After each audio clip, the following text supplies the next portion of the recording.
I called it. You I did. called it. You did call it. Now, I know that there's the section of fans that are just like gung ho about him being fired. Ryan Grubb, that is our former offensive coordinator. And then there's some folks that after this season, no matter how bad it was, they're like, "Hey, why can't you just give him another season and stuff like that?" So we're going to talk about that today. Our thoughts on it, and where I don't know about anyone that is up for the position or who, so I don't have anyone for that, but I can at least say what Ryan Grubb has done somewhat in this first season for the Seahawks. Yeah, I mean it's a kind of a confusing one, right? Obviously, we've been talking about how short of a leash people have right now, which I think I think as fans we appreciate because I think it's improving the standards that we expect out of our organization, right? We don't try to hang Hmm. on to Shane Waldron for 3 years. We don't try to let people overstay their welcome for a lot of these things. But this one, yeah, you can say his play calling wasn't good, the offensive line wasn't good, but it's an interesting one for sure. Hmm. Hmm. It's funny also that little fun fact that we let go Ryan Grubb, but we kept Scott Huff, the O line coach, and it's For funny. now. Actually, because McDonald was actually asked about it after Ryan Grubb was let go, and they said, "Hey, what about Scott Huff? Since Scott Huff and Ryan Grubb came in together as a package," and he said, "Well, Scott Huff's a Seahawk." So, and I said, "Oh, he's a Yeah, well, I Seahawk." mean, to be fair, his exact words were something along the lines of "It's under consideration, but for now he's a Seahawk" kind of thing. Hmm. So it's the jury's still out, but I think this was the move kind of everybody was looking for based off of the numbers we've had this season. Yep, yep, yep. I guess we can just start with like one thing was just he was very pass heavy. He came from University of Washington, go Huskies. Uh, for what it's worth for their season today in college football, but he came from them. Coming from Michael Penix Jr. and definitely like Roma Dunze, Michael Penix Jr. And there's definitely a lot of other players that went into the Jalen NFL after Pohl, that season. Jalen McMillan. Jalen McMillan had two, I think, tuds against on for the Bucks, or maybe one. Jalen Yeah, Polk had either a way, good he had season a on a good. terrible Pats offense. Oh yeah, right. So he had a star-studded team, and even if you look at it all, he came from there to the Seahawks, and the only thing that we got out of just like an overview of the season, we were very pass heavy, yet a little bit of a predictable team. With that being said, it reminded me of the days of the run, run, pass, run, run, pass, run, run, pass with Russell Wilson days. But that's just like the first like point I had was yeah we were pass heavy. Gino actually got all of his $6 million in incentives this at the in the final game, which one of them was for the number of yards, his completion Completion percentage, percentage, and I think the last one was I 10 wins, think I getting think. 10 wins. Yeah, So we got all of that, and I 6 million, I think actually it was. 6 mil. Yep, Yeah, definitely appreciate that on the Seahawks front office for doing that for Gino, whether or not he's here or not going forward. Um, because that shows other players in the league that like, hey, we care about our players, especially if they have incentives and stuff like yeah, that. So I'm glad that Grubb at least helped Gino in that. Gino had a career, I would say. I don't know about a career year. I've been kind of seeing that in tweets. Like he had a career year. He had career games, but I don't know about a career year. I think he could have been somewhat better. It's just the interceptions for me, man. That just yeah. clouds a lot of it. So, If you get a lot of pitches, you're gonna throw up a lot of numbers, right? And so it goes both ways. He had games where, like the Rams games, where he threw two end zone interceptions, where one of them was returned for a touchdown. Like mm, you can say that a lot of that could be play calling. I mean, I think the move here is based on the fact that there wasn't an alignment in philosophy, let yeah. alone execution, right? Execution, we can argue all day long. Oh, if he had a chance, with a good offensive line, because of course he's going to do well in college. Michael Penix Jr. had like 10 seconds to throw the ball every time with guys out there on the O line Hmm. that went in Oh the yeah. NFL draft. I can't remember his name, Fautanu, I think it was, who went first round, Hmm. the left tackle. Like guys like that out there protecting him, and five receiving threats if you add in Devin Cope and Jack Westover, who are I think on NFL rosters right now too at tight end. But But the thing is that the pass heavy philosophy didn't. I don't think was something that Mike McDonald wanted for this organization. I think he wanted to be a little bit more run heavy, and I think the thing that was damning for me as a fan, at least, we knew that Gino was an excellent play action quarterback. Like he actually, like his quarterback rating is like on like maybe top five out of play Hmm. action.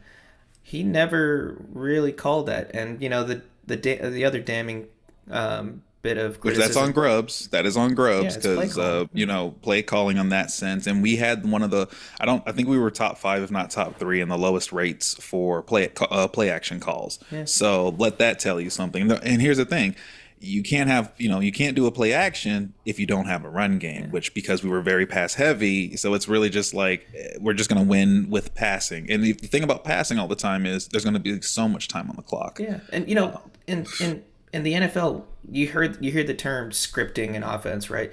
Because Hmm. I remember Bruce Arians would say he would have the entire first half scripted back when he was on the Cardinals.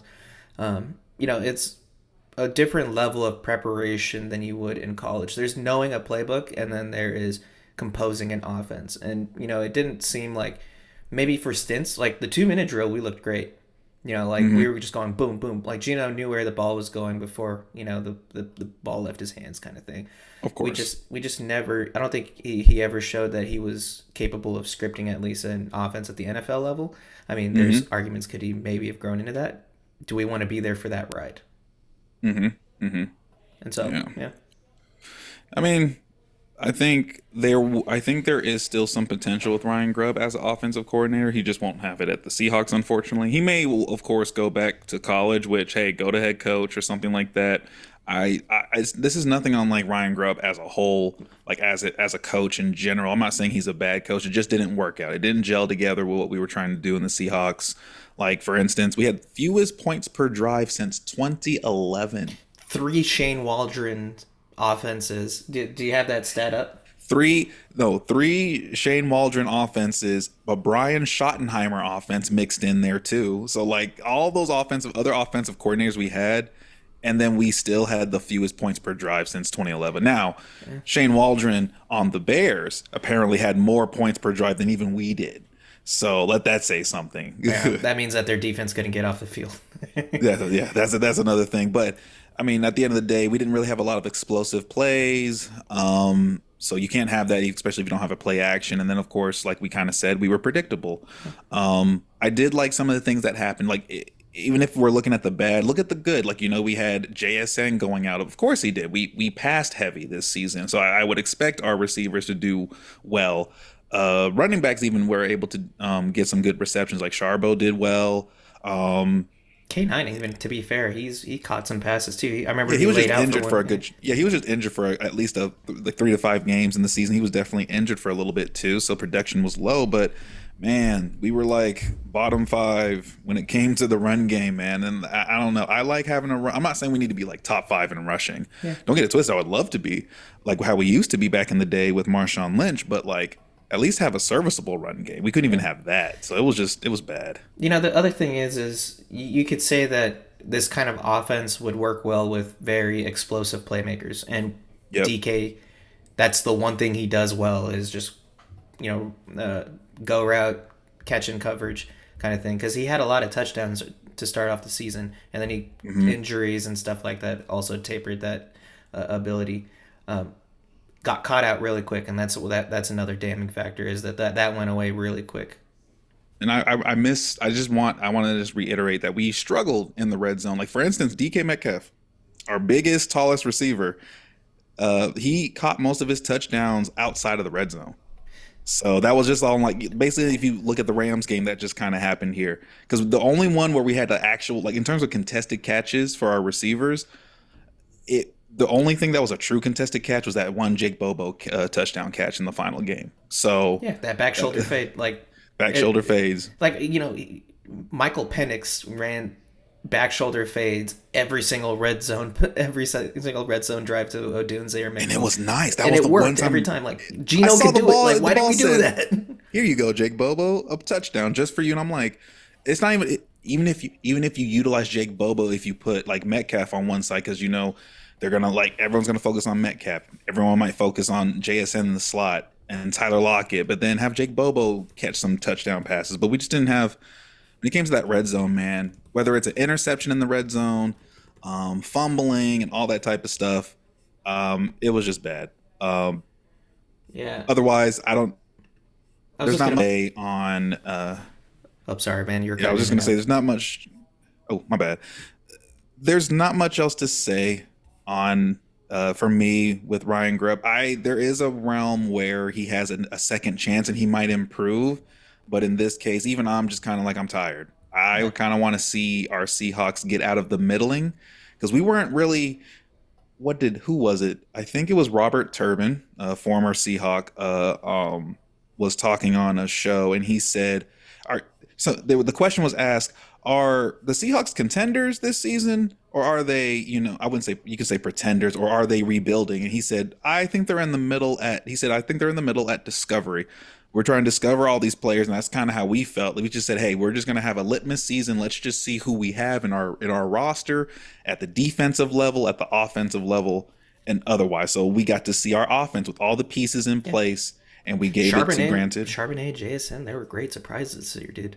Oh yeah, even Kenny McIntosh too. Yeah. Like whenever he could actually get in, it was very exciting. It's just I feel like they were hampered down Yeah. not just by the O line. Don't get it twisted. O line is always going to mess everything up there, but it's also in terms of the play calls and stuff. So that's in my. I think we need a new change. I'll go again.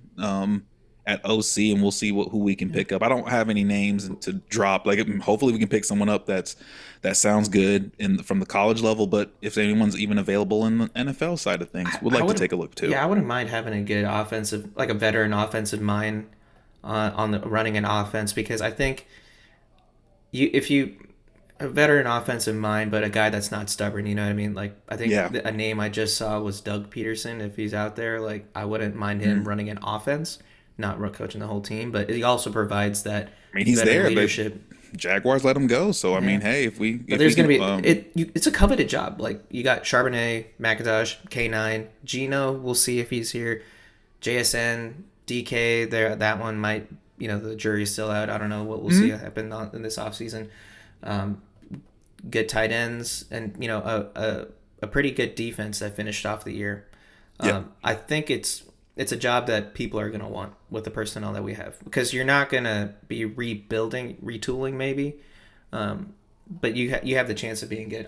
I just threw up the stats on the year just to kind of round us out. hmm Seahawks finished the year 22.1 points per game. That's good for 18th. 332.2 yards, good for 15th. Total yards. Passing, 236 and a half. top 10, but we're middling elsewhere. Like everywhere is And either the middle thing at mid or below. and the thing is that this was one or two halfway through the season. And so hmm we've fallen off, and that's one criticism. Rushing yards per game, 95.7, which is good for 28. That needs to be, hmm 110 at least. And then I think this is the damning one for me is 27th in the league in time of possession with 29 minutes and 11 seconds. That's going to happen when you don't run a lot and you're throwing the ball because Yeah. you will either have an interception, you go three and out, or you score very quickly, and the defense right back on the field. Yeah. So And that's all I wanted to round it out. I mean, the numbers speak for themselves at the end of the season. Do I think another offensive coordinator can come in and do a good job unless we address that interior offensive line? No. So I think we need to. I personally think I think is what McDonald needed. I think we can have Aiden Groot as our defensive coordinator because McDonald's going to be a defensive minded coach. He's going to work with Aiden Groot, get that all taken care of. You need to kind of give someone that can kind of be. I know they're still working with the head coach and stuff, but like you got to have a powerful offensive coordinator to balance out the defensive minded head coach, which I don't think we had. Yeah. Because with all things said and done, right? Because there were some games this season where it's like, man, we could have won that game, right? We went 10-7 this season Yeah. with Ryan Grubb. In the slimmest of margins, that's the reason why we didn't make it to playoffs. Now, I'm not gonna sit here and say we would have went all the way to Super Bowl. That's a different story. But I think with a different one, we could have possibly maybe eked out one or two more wins, had a playoff run, hopefully get past the wild card. But All it really would have otherwise, taken was one more win, dude. That's the yep. thing. And The Giants game, the Rams Rams game, if game, you will. yeah, so we We had can list it off. we had our chances. We did. We did. I'll say one last thing too. Okay. What I mean to say that is, when I say, I don't, if we don't address the, like, I'm just trying to set the right expectation here. Like, yes, the offensive coordinator is gone. All is not saved. We definitely need to address that interior offensive lineman. There were Indeed. criticisms that, like, you try to mask your team's weakness and play to their strengths. That's the Bill Belichick, philosophy that is, prominent throughout the league. Hmm. Didn't feel like Ryan Grubb's play calling did his offensive line any favors. Maybe that's why Scott Huff still has a job. But even with the performances that we saw, even they had their good moments and their bad moments, but their bad moments were bad.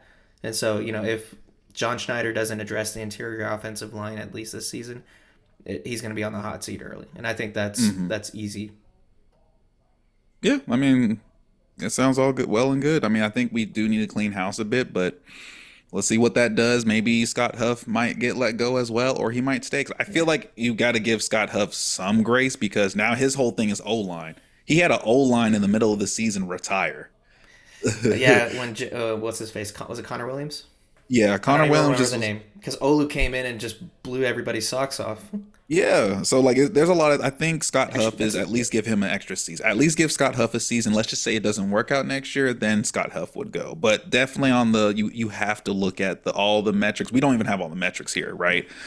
We only see like where we rank here, but there's probably metrics that they have internally where it's like, okay, hey, like you said, we see the offensive line issues. We see this, we see that, but all of these right here, we got too much negative right here, and we got to clean house. So, yeah, otherwise, we're going to be looking for our third OC since getting rid of Brian Schottenheimer at the end of the 2020 season, if we remember that year. So, otherwise, while I mean, hey, 10-7, we got it. We didn't make the playoffs on a slim way. I mean, hey, thank you, Ryan Grubb. Uh, it was a very interesting season, but we at least got to see a lot out of our offense, if yeah, you will. yeah, and that's something that we can, like, we wouldn't have seen this emergence. I think if we still had Shane Waldron, maybe. But with that, best of luck, Ryan Grubb. Kalen DeBoer probably wants your ass back at Alabama, so don't worry about being Right. unemployed for too long because they looked atrocious.